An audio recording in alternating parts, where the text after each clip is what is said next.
प्रणाम आप सभी को जो मेरे इस चैनल को देख रहे हैं।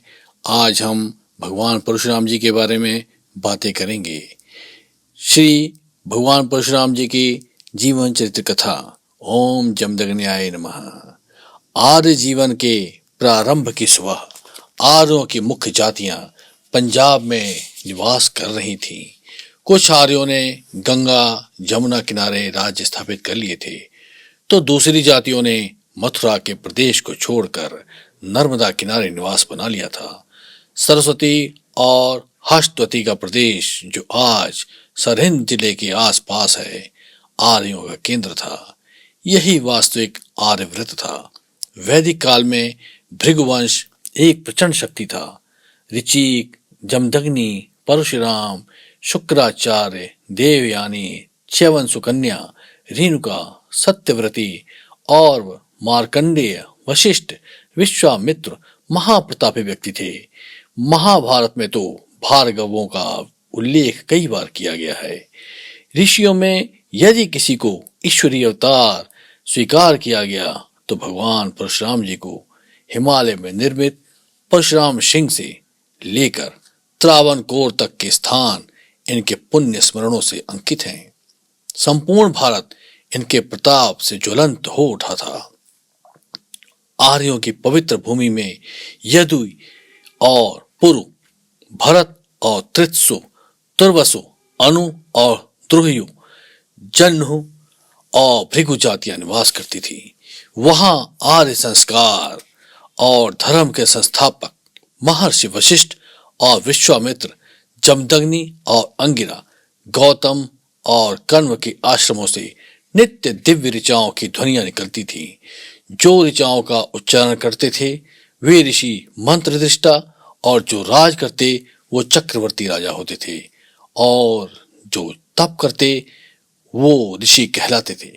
दूसरी आर्य जातियां वाराणसी से गंगा तट से नर्मदा तट तक युद्ध करती, राज स्थापित करती हुई आगे बढ़ती थी और शांति व प्रेरणा के लिए आर्य व्रत को वापस आती थी। गाधी राज के राजा गाधिन जन्ह कुल के, जिनके पुत्र विश्वामित्र जी थे।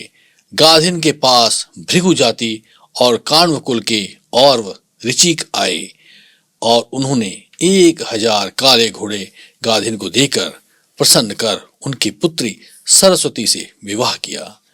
और ऋचिक अग्नि पूजक व मंत्र यंत्र विद्या में निपुण थे।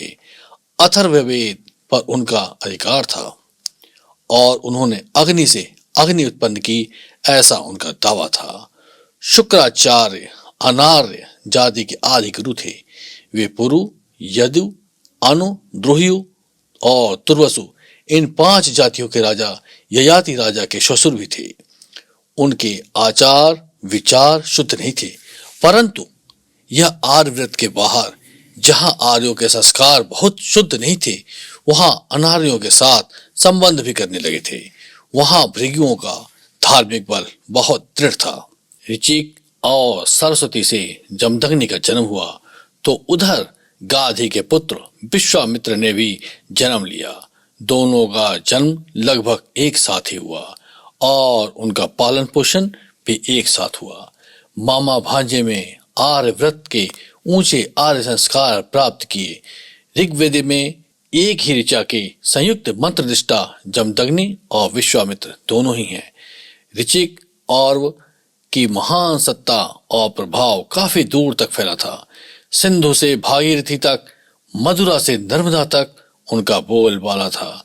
ऋचिक ऋषि के पुत्र जमदग्नि सात्विक वृत्ति के थे।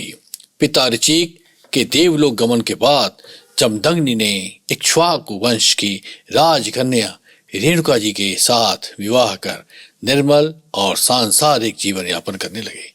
उनके 4 पुत्र उत्पन्न हुए, जिनमें सबसे छोटे राम थे।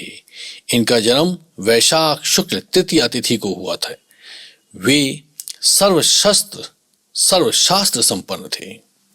राम ने विश्वामित्र और जमदग्नि की गोद में सरस्वती और हस्तवती के तीर पर जीवन की सफलता प्राप्त की, जहां पर वाणी की शुद्धि के समान जीवन और संस्कारिता भी प्रिय समझी जाती थी।